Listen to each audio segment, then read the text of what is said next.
Welcome to the Dreamboat. Remember, you can join the DRI for just £30 a year. You get access to more content, including videos and discounts for our events. It's a great way of finding out more about our work, joining our dream community, and supporting this podcast. Details in the show notes and at driccpe.org.uk/membership. Welcome to the Dreamboat podcast, a place where we talk about everything dreamy, all you wanted to know about dreams and where you might find some answers. My name is Dave Billington, and I'm a psychotherapist, and I'm also director of the Dream Research Institute. And I'm joined by fellow psychotherapist Laura Payne. Hello, I'm Laura Payne, and I'm also part of the Dream Research Institute. And we're called the Dreamboat because we are actually recording our podcast on a beautiful canal barge here at Little Venice in London called the Boat Pod. We'll be looking at dreams, talking to guest experts, and answering your questions. Now, let's get on with the episode.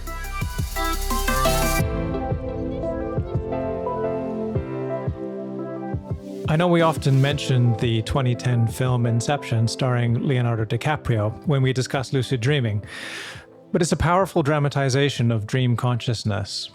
The film became iconic, and what makes a particular impact is a small spinning top that DiCaprio's character uses to know whether or not he is dreaming.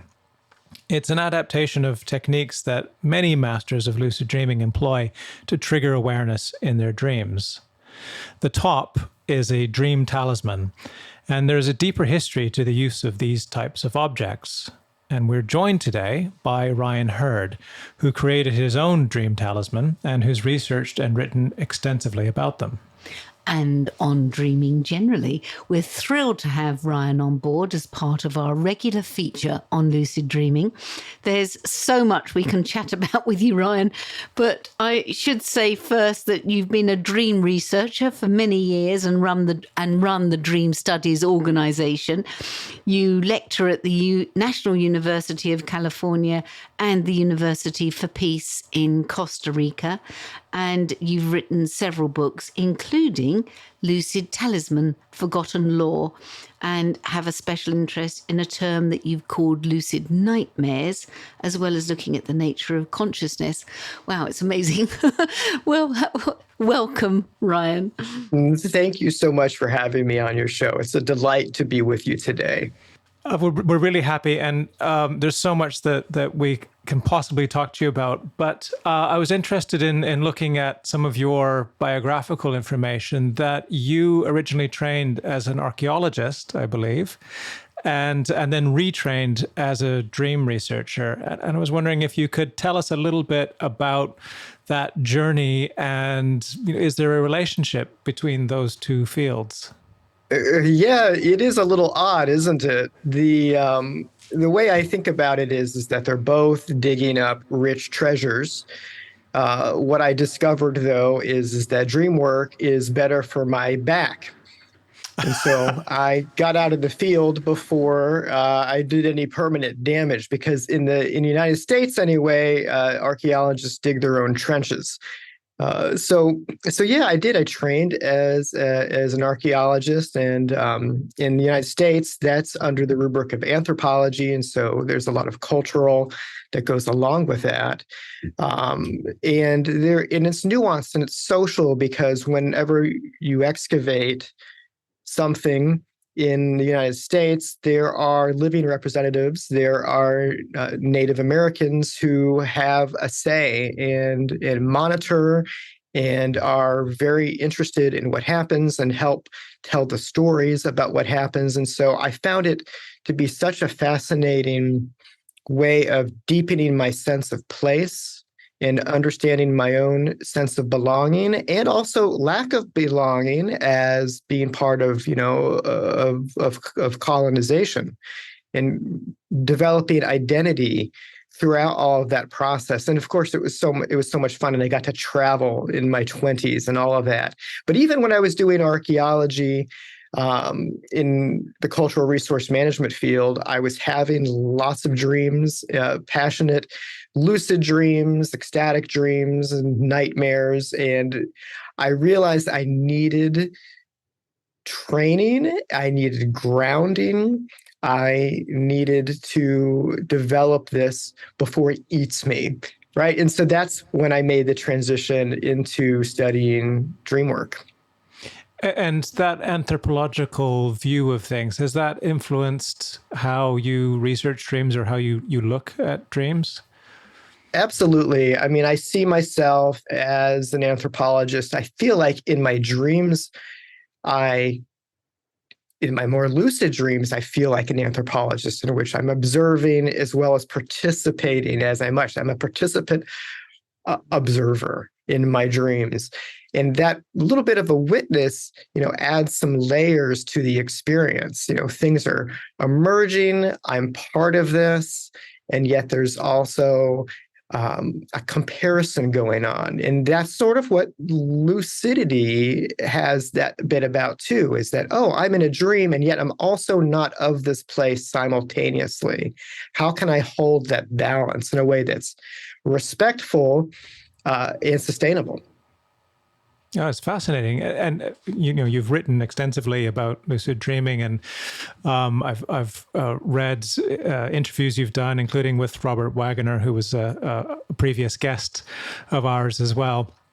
But talking about this, an attitude towards lucid dreaming, which is very much about inquiry, it seems like. And I was wondering if you could retell a story you've told before, which was, I don't know how old you were, but of asking to see God in a dream. And I was really fascinated by that experience.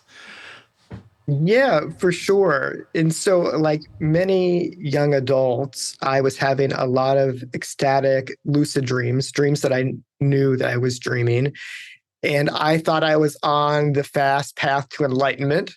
I had a lot of sort of probably narcissistic thoughts about that as my brain was really fully coming online. I think there's really something that's going on a biological level in late adolescence and young adulthood.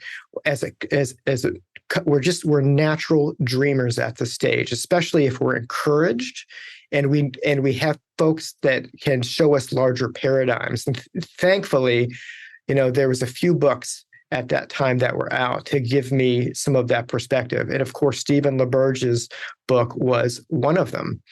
And so in this dream, I came aware I was dreaming and remembered that I wanted to find God. Now, I have to put a little asterisk here because I was raised in a largely humanist household, and I identified as a Unitarian Universalist who argue more about politics than they do about the divine. My father is more into aliens than I would say divinity. My mother is a lapsed Catholic. So anyway, it's complicated, right? So there's a lot going on there. So I didn't really know what to expect.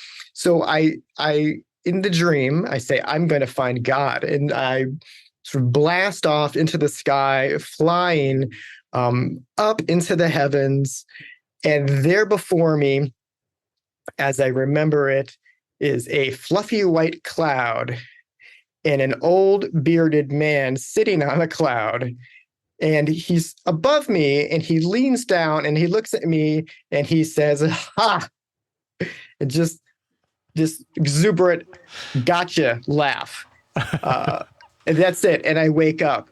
That was the dream. And I said, okay, well, that was not helpful. But was there something that you learned from that experience anyway? I feel like the experience I took away was that, number one, when we go looking for something, we have to be wary of our expectation, because expectation drives outcomes. This is something Stephen LaBerge talks about quite a lot. Our paradigm of reality constructs our interpretation, and this is a very normal human thing. The other thing is that seeing a bearded white man as God is not how I personally perceived of God, even at the time consciously, but it brings up this older paradigm that I'm still steeped in, Western Christian culture. I grew up in the South in the United States, and that's very pervasive. And then the third piece, which I think is maybe the most important one, is that the dreams have a sense of humor, right? That there's this interactive aspect between the dreamer and then what emerges spontaneously. And that relationship can be very playful and fun. Yeah. Absolutely. I really like that as an idea. Nigel Hamilton, he talks about the humor in dreams as well, and how it can be, and also for a lot of people, how healing the humor is in dreams. I was wondering when you were talking, for a lot of people, when they find they can lucid dream, it initially spooks them out. What was it like for you when you were younger, realizing you were in control of the dreams? Did you find it unnerving to begin with? So it's interesting because I think my first experiences, I was very young, and they were hypnagogic lucidity. So they were experiences on the threshold of sleep, falling asleep. And I think I was probably 6 or 7 years old when I began spontaneously having hypnagogic visions as I went to sleep at night. And they were quite beautiful. They were mandalic. They were, abstract geometric forms that shifted and blended. And if I stuck with it, I learned that they would become three-dimensional. And I could essentially enter into the image, and it would become a vortex. And this would be a way that I would move into sleep. And so that was all spontaneous and happened on its own accord. And it was lovely. And I didn't really talk about it to anyone, but it was just something that happened. But what happened with adolescence is all these other things start to kick in, and then suddenly there's sexuality, and suddenly there's taboos and fear and angst, and all of that came rippling through my psyche, and I began to have dreams of lucidity that were sometimes really fun and sometimes not so nice. So that was definitely confusing. Yeah, there wasn't really a discourse at that point that I had access to about what to do with these experiences. So I didn't talk about them. Mm. Is this where you, because I know that you coined the phrase lucid nightmares. Is this where that came out? Did that come out of these moments in adolescence? Yeah, exactly. And, and by the way, it's odd to me that I'm credited with coining that phrase, because it's something that, Frederick Van Eden discusses demon dreams, in the 1870s or something like that. There's always been a connection between nightmares and lucid dreaming.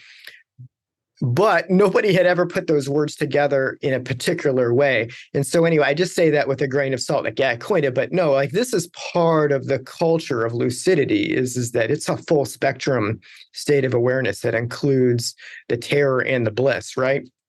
But yeah, it was these experiences. It was these early experiences of working with and confronting, I would call them titanic forces, things that were bigger than me, things that I couldn't possibly fend off. And like, how do I relate to that? Mm.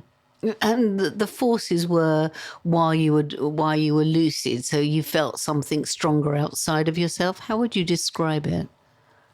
Well, so here's an example of a very early lucid dream that turned nightmarish. Is the dream was probably, I never wrote this one down, right? And so I think I may have been between the age of maybe 10 and 13 or so. However, so in the dream, there is a television set. I become aware of a television set, and the television set turns to static, which is what the old television sets used to do in the 1980s when it wasn't tuned to a channel, right? And then a sort of tentacly monster emerges from this and starts, moving towards me. It's very Lovecraftian, which who I had not read at the time is just, guess what? That's in our psyche. That's just apparently coded in there from the beginning. So this thing starts moving towards me. I realize that this is a dream, and I somehow summon the power and the energy to say no. And I just push back against it, and it shrinks back into the TV, and the TV turns off. Boom. And by the way, that's straight out of the movie Poltergeist. It's a variation of something that happens in the movie Poltergeist, which I had seen by that time. But when I woke up from that dream, I was so full of energy, just and power, because I had what Nietzsche would say is that I had discovered the sacred no.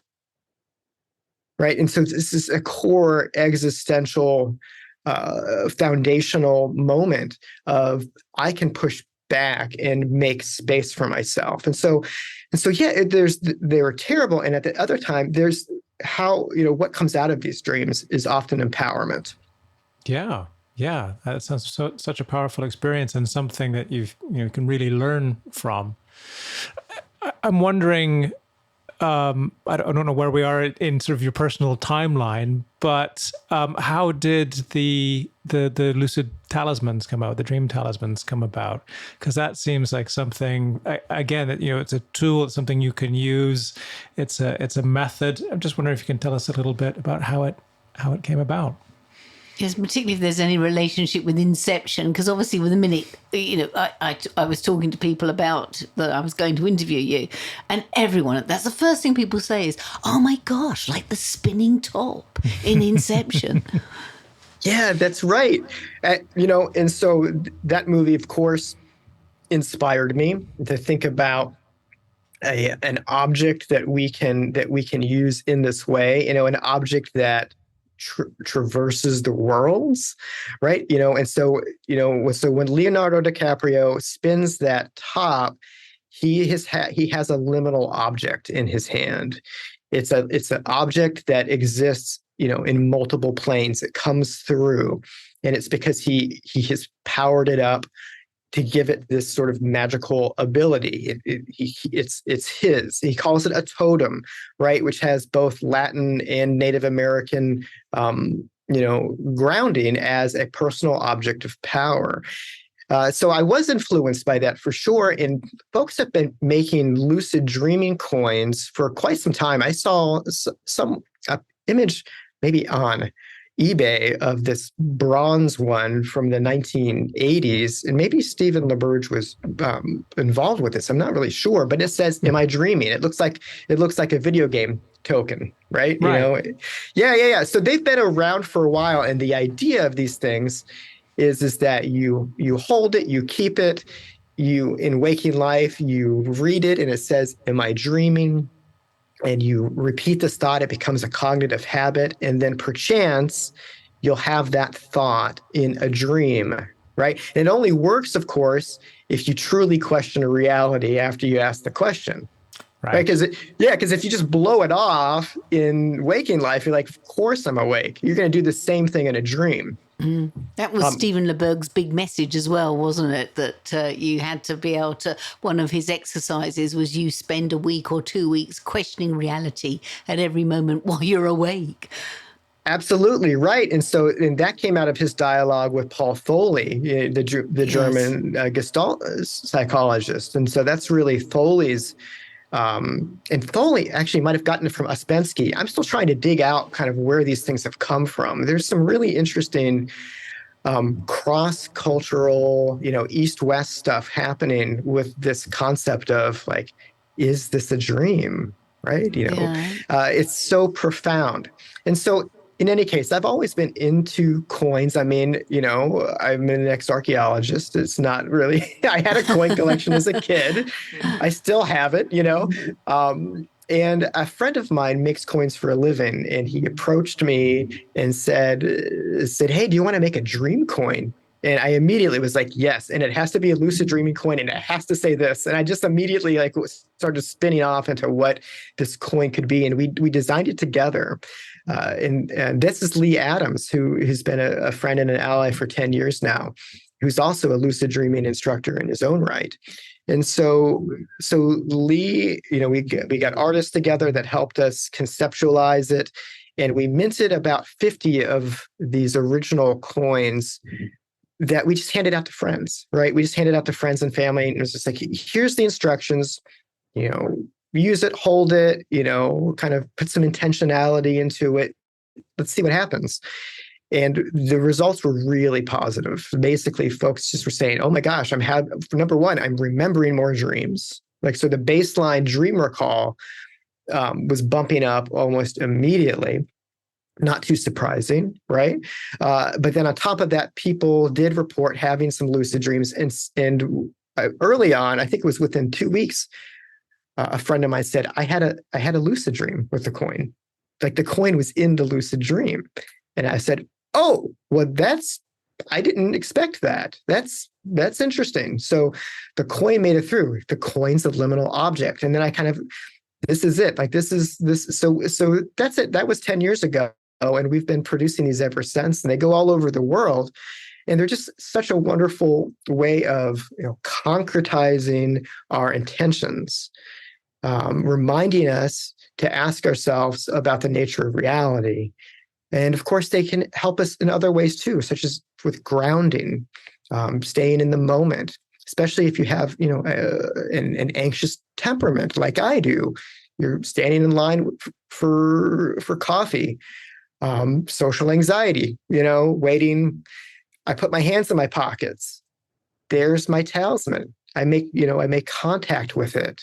It grounds me. I do a breath series. It reminds me to be in the moment. So there's a lot of analogs, I think, with also what folks like in Alcoholics Anonymous use their tokens for, to just come out of the past, come out of the future, come out of your anxiety, be in the moment, and this. So there's really some really nice mindfulness component to it as well. Absolutely. For the sake of listeners, could you just describe what the coin looks like? Because it is a very beautiful object. I can vouch for that, having seen them. Oh yeah, so we've got 2 of them out right now, but they're basically alchemical and dualistic, I'd say, in the way that they work. It's a 2-sided token. One side is the sun, and one side is the moon. And so both of them have that just basic, core dualistic aspect to them. And the one side says, "Are you dreaming?" And the other side says, "Are you awake?" And so the idea behind it is that lucid dreaming becomes an alchemy of consciousness, because you're inviting solar awareness into what is a lunar field. I like it. I love that as an expression. Yeah. Wow, that's really powerful, Ryan. I'm reminded when you were talking about the token actually appearing in a dream for somebody, and I participated in a study on inducing lucid dreaming when I was a student, when I was a trainee. And they gave us these wristbands. It was Dave Saunders from Northampton. I don't know if you might know him. These wristbands that say, "Am I dreaming?" And you can kind of flick it and do your reality check. And it's a nice reminder. And I wore it. I think I misunderstood when he first gave it to me, because I thought that what was going to happen is that the band itself would appear in a dream. And, when you look at the words, in a dream, then things don't make sense. And that becomes the lucid trigger. But I wore this thing for ages. And of course, I never had any lucid dreaming experience based around that. I did have lucid dreams, and I did induce lucid dreams around that time. But it was never from that kind of reality checking. It was always just I'm floating 5 feet above the ground. I must be dreaming. That kind of thing. Yeah. That's, well, your experience is not uncommon, and there's some research that backs up this idea that the concept of reality check as a induction method is that it's limited, and it really works best if it's in conjunction with other practices. And so there is more research that needs to be done on this, but I think that it was a recent Australian survey of lucid dreaming methods that came out in 2020, where they were looking at, that method, as well as waking up in the middle of the night, meditation in the middle of the night, these other kind of tactics. And by itself, the reality checking didn't seem to have much of an effect. Now, it was just sort of a 2-week study, right? They're having their participants try things for 2 weeks, because there's other studies that have looked into it for longer stretches of time, and it seems to have more of a bump then. So the way that I take this, knowing that there's always more work that needs to be done, I know that it works somewhat for some people some of the time. I think it's more of a long game. And I think that there is a motivational aspect, a freshness aspect. And so say when we buy something and we, spend energetic, right? We spend money. Money is energy in that sense. And we're excited about it and we open something up.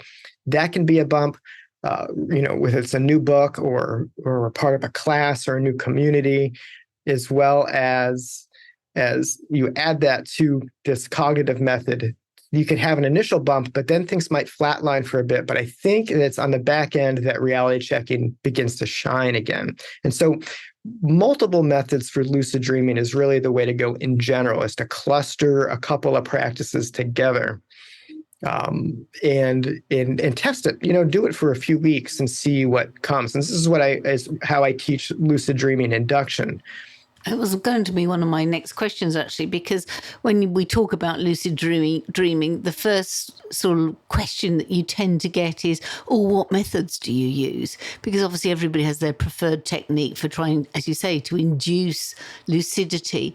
Do you have any other sort of preferred methods as well as the talisman? What else have you learned over the years works for you? So the thing about me personally is that I don't do a lot of lucid dreaming induction these days. I prefer to let the dreams come to me, because I have a spontaneous lucid dream every so often, and it's not very often. And they kind of come in clusters, right? And so I might have 2 in the same week, and then not another lucid dream for 6 weeks or even 3 months. And I'm okay with that where I am in my life right now with my responsibilities and kind of the time that I have. And I especially like spontaneous lucid dreams because they tend to emerge for me out of emotionality. And those are very fruitful to work with from a dreamwork perspective, as well as just a self-understanding perspective. And so that's my scene. But what I tell folks, because I have done lucid dreaming induction. In fact, I had to when I was writing my master's degree thesis, because I said, I'm going to have 10 lucid dreams in this a short amount of time, and I'm going to do this protocol. And that was like a disaster when I realized my first methods weren't working, and I had to figure things out fast. And number one is I do think that there's something about clustering a few practices. I think it's important to have a start and an end date in your mind about how long am I going to do these things, because they can be disruptive to life. And they can become obsessive as well. Yeah, right. It can. And so to make it sustainable and healthy, I treat it like an experiment. I say, okay, from Monday to Saturday, this is my intention, and this is how I'm going to treat going to sleep. And if I wake up in the middle of the night, I'm going to do this practice, and I'm going to try to do my reality checks, right? And then I encourage folks that afterwards to stick to it, and then have a breather, take a break, rest, and see what comes. Because dreams and lucid dreams don't always just emerge immediately because you did a practice in this 24-hour cycle. they and the expectation for them to do so is kind of a lab effect, because we have to remember the sort of the way that the stuff emerged came out of the scientific field. It came largely out of LaBerge's need at Stanford to have all these lucid dreams in the sleep lab, because he only had the sleep lab for X amount of days. It's very expensive and hard to get time in a sleep lab. And so you really want to be on your game. And this is a beautiful cauldron for how lucid dreaming induction became scientific. Most of us in our waking life, we don't have that kind of pressure, right? We don't. And so we can let that go. And when we do let that go, what happens is we see that lucidity comes and goes, it wavers, and over the time span, and sometimes we'll do a bunch of lucid dreaming induction practices, and then a week later we'll have a lucid dream. Right.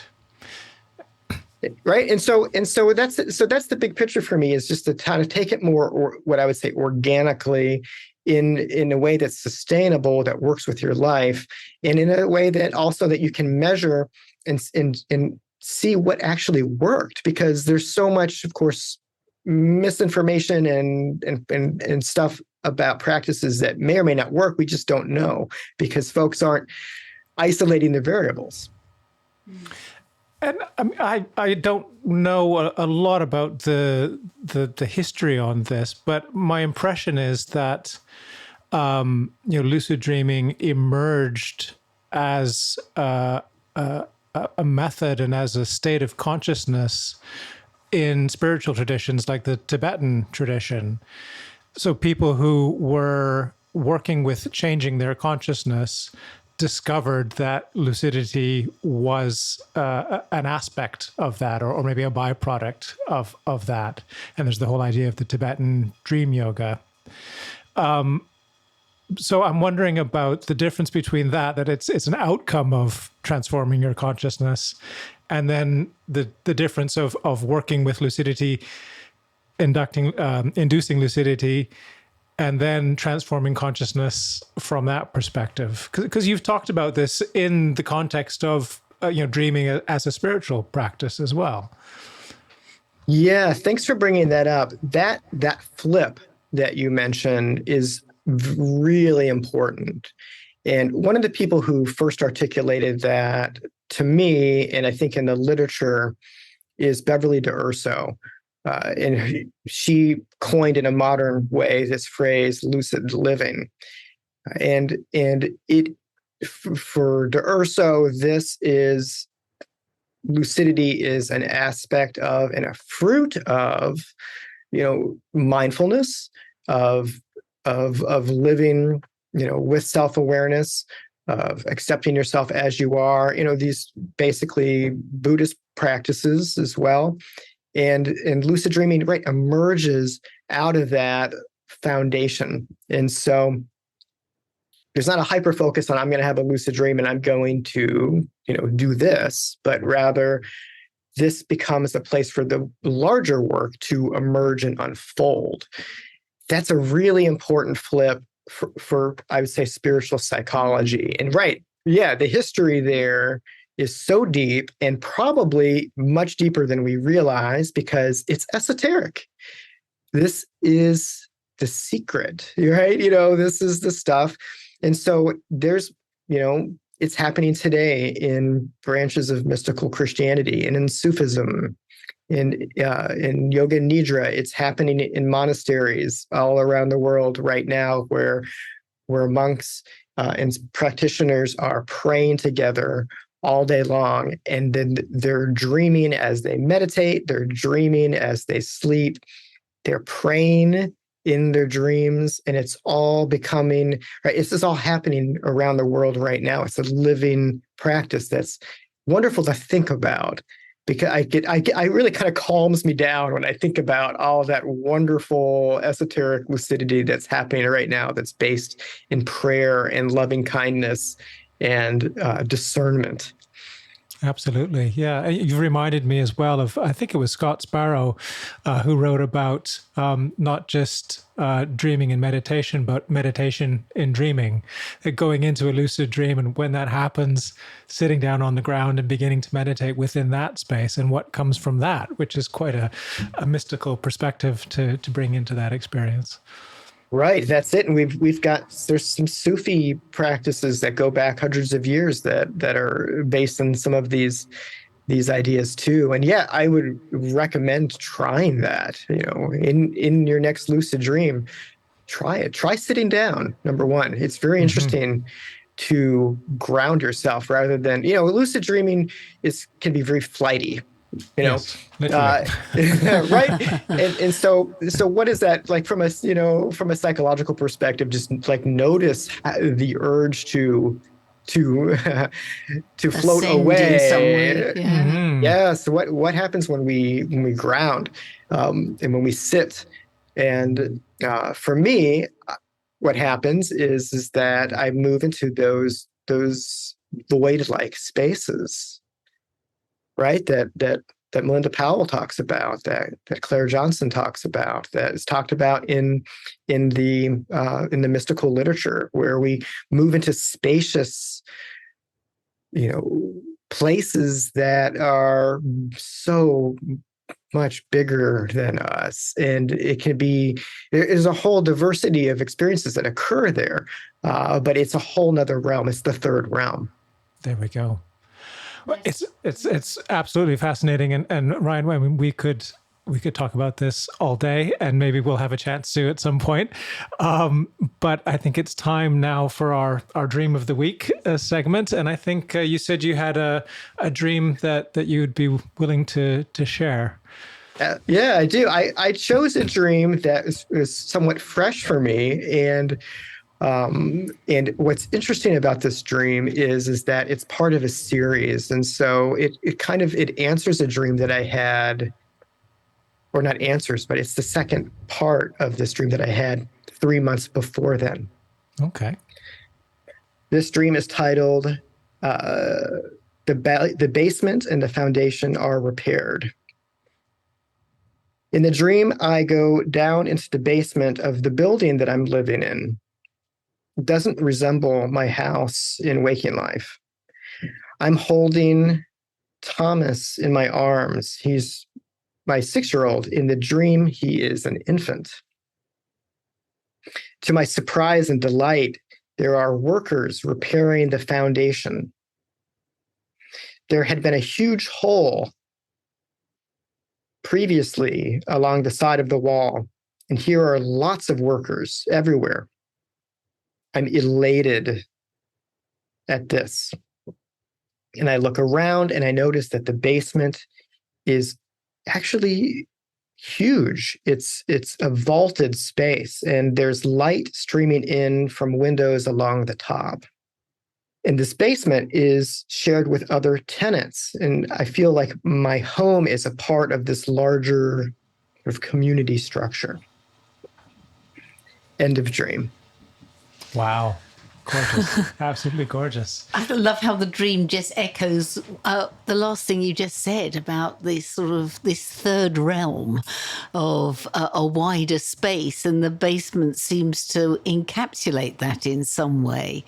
And the work that's gone into it strikes me as the work that you have put in so much into your dream work and this particular field, so that it has a real grounding effect, even with the light coming in from above.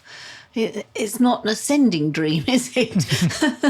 Oh, yeah, that's really true. It is. It's right. It is a grounding dream, and I can really feel what it's like to step. In fact, I remember being in the dream and stepping down a few steps kind of into that space, and so it was just, it was down low. And yeah, to be in a place that's usually, I mean, my basement in real life in this ancient house I live in is cramped and sometimes wet because, the water table comes up and the cement is Swiss cheese. And so how different that is from from this image, which is almost more church-like. I was just going to say, it had a church-like feel for Yeah. me in many ways. I'm really curious about what you make of it, and what you make of it as a response or a continuation of that previous dream. What was this saying to you? Well, this is what I'm open to about, and I've had lots of questions, and I haven't had that aha yet. But the dream that I had before was 3 months before, not to the day, but roughly 3 months before. And it was a dream where I noticed there was a hole in the stairs. And then I kind of explore the hole, and I realize it goes down into the basement. And then I get down into the basement and I realize that the whole foundational wall has been exposed, and it's open to the elements. It's open to the outside, and I can see people outside, and I feel very exposed. And I'm like, oh, and then the neighbor comes and looks and he says, well, I'm not surprised, and so there's this sort of social anxiety about, I need to get this fixed. I need to get this fixed now. I need to attend to what's most important. So when I look back at that dream and then I see this, I'm noticing the main thing is when I look at dreams, when I look at my dreams, it's the emotionality that's most important. And I always remind folks to write down, how are you feeling when things happen? Because it's the thing we forget the most to journal. And it's often the key or a key, right? Yeah. And it's so many times where I'll be dream sharing with somebody and I'll be like, okay, well, that's the content. How did you feel? And they're like, oh. Yes. Yeah, it's an important part of our work is to ask people, or get people to start, as you say, recognizing what was the emotion you woke up with. Yeah. What were you left feeling at the end of this dream is often the deeper clue of how the psyche, the Jungians would say, wants you to work with this in some way. Going back to your basement dream, I was thinking one of our classic interpretations of the house is obviously it is us. It's a bit like transport dreams with cars. It's a stand-in for the ego, the sense of self. So I was thinking of the transition from your first dream to the second dream with the arrival of your child, and emotionally for you as a father, what that was like, and how that sort of, because there's this real transformational feel here about it. Yes, well, I'm having an emotional reaction to your reflection. We should say to listeners that Ryan's looking a little tearful. Yeah. So this is my second child, and he's kind of a miracle that we were able to that my wife was able to have a second child. It came after a period of trials and tribulations. And so to be holding him at that age and just feeling safe enough to take him to the space and look around, and he's part of it. I mean, in the dream, I'm like stepping over 2x4s and stuff, and I'm holding him. His somatic presence is really a big piece of the dream that I think I understated in my narrative. So yes, thank you for that. That's really delightful. It feels a very spiritual dream of transformation and awakening in some way that your child has given you as part of this. And also the basement, I love it because it is about the foundations of ourself. So it feels like something very something of the deepest of foundations spiritually might have changed at that moment. Yes. So I resonate with that. And I feel in the dream a sense of order being reestablished. There's, kind of as I'm walking around and I'm the client and these workers are, doing a job for me, and I can just sort of feel that, yes, that social organization, like things are kind of clicking into place. So there's that social aspect to it, as well as the physicality of the things getting fixed. There's we're all working together on this. Everyone's busy and with the same goal in mind, and it feels really wonderful. Yeah. And there's that lovely connection to something of a community, something beyond just the one building and the one family and the individual. I keep thinking of what's the phrase? It takes a village. When they talk about it takes a village to raise a child, and that connection that children give us to something beyond ourselves. Yeah, absolutely. I was just reading recently how the modern way of parenting is such an aberration compared to most of our species. The way that parenting occurs in a village setting with lots of help and lots of co-parenting and lots of aunties taking care of the child, so we can attend to ourselves or tend to other needs, and how hard it is for parents in a modern context, and how isolating it can be, and to feel that burden. So right in this dream, it's not just my home, it's the foundation for a larger structure.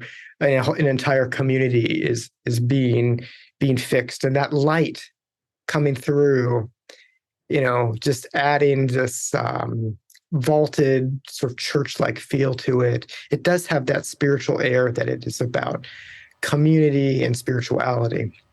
Gorgeous. Well, thank you so much for sharing that. It's a really lovely dream. I feel myself warmed by it, just hearing it and talking about it. And thanks for taking the time to speak with us today. It's been a really lovely conversation, and hopefully something we can continue in the future. How can people get in touch with you and find out more about your work? And buy your talismans. Yes. Absolutely. So I have sort of two homes on the internet right now. One is the website is dreamstudies.org, which is my longtime blog of dream work and dream research that's been on the web since 2007. Quite a lot of content there, and you can find out about my books and whatnot also. And luciddreaming.com is the site that focuses on the talismans, the amulets, as well as the only place right now that you can buy the book Lucid Talisman, Forgotten Lore, which is a little book that talks about how to use talismans, but also gets into the history of amulets. And it's really a fun read that's meant to be very practical. So thanks for having me. I'm also quite warmed by this encounter, and I hope to be back.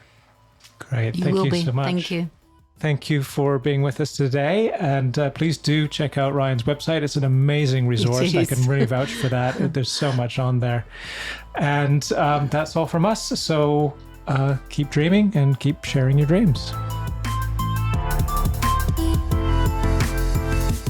So thank you for joining us for this week's episode.